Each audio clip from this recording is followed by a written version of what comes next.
Assalamualaikum warahmatullahi wabarakatuh. Perkenalkan, nama saya Nur Said, NIM 19101110131, kelas PAI D3. Di sini saya akan sedikit menjelaskan tentang menyayangi anak yatim. Hadis Bukhari nomor 4892. Mata kuliah Badsul Kutub, dosen pengampu Muhammad Bahauddin Shum MPD. Di sini saya akan membacakan terlebih dulu hadisnya. Hadis Bukhari nomor 4892. Hadasana Amr bin Zurarah ahbarona Abdul Aziz bin Abi Hazimin an Abi an Sahlin qala Rasulullah sallallahu alaihi wasallam wa ana waka filul yatimi fil jannati hakada wa asara bis sababati wal wusta wa farroja bainahuma syai'an. Artinya, telah menceritakan kepada kami Amr bin Zurarah, telah mengabarkan kepada kami Abdul Aziz bin Abu Hazim dari bapaknya, dari Sahilah berkata, Rasulullah Shallallahu Alaihi Wasallam bersabda, aku akan bersama orang-orang yang mengurusi anak yatim dalam surga. Seperti inilah beliau memberi isyarat dengan jari telunjuk dan jari tengah, lalu beliau membuka sesuatu di antara keduanya. A. Kritik sanad. Urutan sanad. Yang pertama, Sahal bin Sa'ad bin Malik. Yang kedua, Salamah bin Dinar. Yang ketiga, Abdul Aziz bin Abi Hazim Salamah. Yang keempat, Amr bin Zurarah bin Waqid. Urutan biografi perawi. Yang pertama, Sahal bin Sa'ad bin Malik. Nama lengkap, Sahal bin Sa'ad bin Malik As-Sa'adi Al-Ashari Abu Al-Abbas, kalangan sahabat kauniyah Abu Al-Abbas, negeri semasa hidup Madinah, wafat pada tahun 88 Hijriah.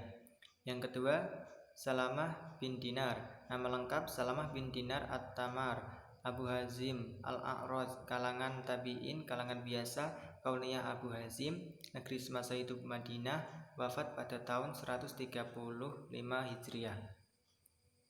Yang ketiga, Abdul Aziz bin Abi Hazim Salamah. Nama lengkap Abdul Aziz bin Abi Hazim Salamah bin Dinar Al-Muharibi Abu Tammam, kalangan tabi'ut tabi'in, kalangan pertengahan kauniyah Abu Tammam, negeri semasa hidup Madinah, wafat pada tahun 184 Hijriah. Yang keempat, Amr bin Zurarah bin Waqid. Nama lengkap Amr bin Zurarah bin Waqid Al-Kilabi An-Nasaburi Al-Abu Muhammad, kalangan tabi'ut At-Toba, kalangan tua kauniyah Abu Muhammad, negeri semasa hidup Hims, wafat pada tahun 238 Hijriah. B. Kritik editis. Yang pertama, kajian tematis komprehensif. A. Sahih Bukhari nomor 5546. Yang B. Sunan Tirmizi nomor 1841. C.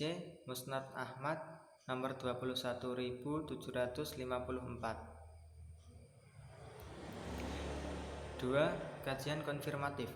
Kajian ini berfungsi untuk mengkonfirmasikan makna hadis yang berkaitan dengan petunjuk-petunjuk di dalam Al-Quran yang memiliki topik atau tema yang sama. Quran Surat Al-Baqarah ayat 83. A'udzu billahi minasyaitonir rajim. Bismillahirrahmanirrahim. Wa idh akhadna mitsaqa bani Israil la ta'buduna illallah wa bil walidaini ihsana wa dzil qurba wal yatama wal masakin wa qulu lin-nasi husna wa aqimus salata wa atuz zakata summa tawallaitum illa qalilan minkum wa antum mu'ridun. Artinya, dan ingatlah ketika kami mengambil janji dari Bani Israel, yaitu janganlah kamu menyembah selain Allah, dan berbuat baiklah kepada ibu bapak, kaum kerabat, anak-anak yatim, dan orang-orang miskin, serta ucapkanlah kata-kata yang baik kepada manusia, dirikanlah sholat dan tunaikanlah zakat. Kemudian kamu tidak memenuhi janji itu kecuali sebagian kecil daripada kamu, dan kamu selalu berpaling. 3. Analisis realitas historis.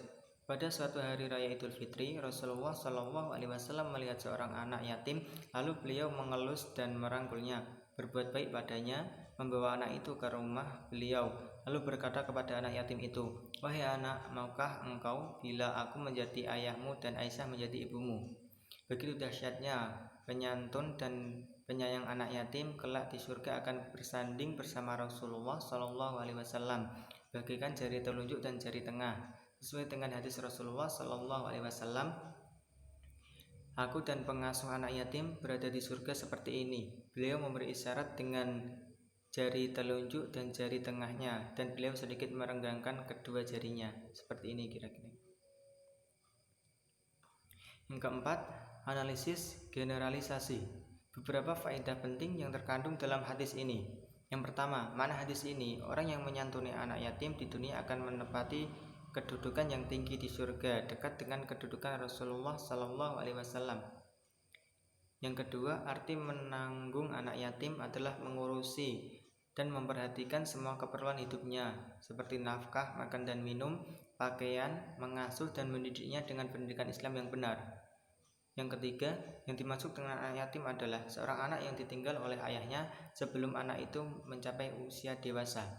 Yang keempat, keutamaan dalam hadis ini berlaku bagi orang yang menyantuni anak yatim dari harta orang itu sendiri atau harta anak yatim tersebut jika orang itu benar-benar mendapatkan kepercayaan untuk itu.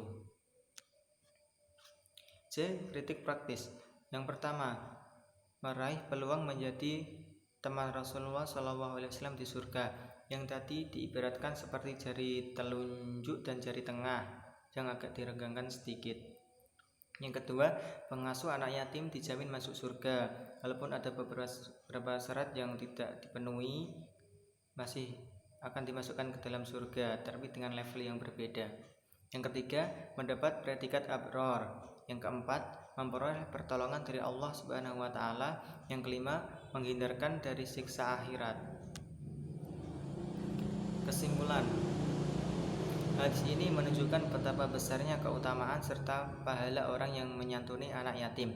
Orang yang menanggung anak yatim akan menempati tempat yang tinggi di surga, dekat dengan kedudukan Rasulullah. Anak yatim sudah tidak punya bapak yang bisa menanggungnya, maka kita sebagai saudara seiman berkewajiban untuk menanggungnya atau membantunya. Inti dari mengasuh anak yatim adalah menjadi figur orang tua bagi si anak. Kedudukan bagi orang yang mengasuh anak yatim sangatlah mulia di sisi Allah Subhanahu wa Ta'ala, karena ia rela memberi makan, pakaian dan juga pendidikan bagi si anak. Selanjutnya, menyayangi anak yatim merupakan hal yang mulia, karena dengan menyayangi anak yatim Allah memberikan banyak pahala, dan juga Rasulullah SAW sendiri mengibaratkan seperti jari telunjuk dan juga jari tengah. Hal tersebut menunjukkan betapa dekatnya orang yang menyayangi anak yatim dengan beliau. Sekian dari saya. Apabila ada banyak kesalahan mohon dimaafkan. Lebih jelasnya bisa dilihat di makalah yang sudah saya buat, atau nanti bisa didapat oleh dosen pembimbingnya, yaitu Bapak Bahauddin Esum MPD. Sekian dari saya. Wallahul muwaffiq ila aqwamit thoriq. Wassalamualaikum warahmatullahi wabarakatuh.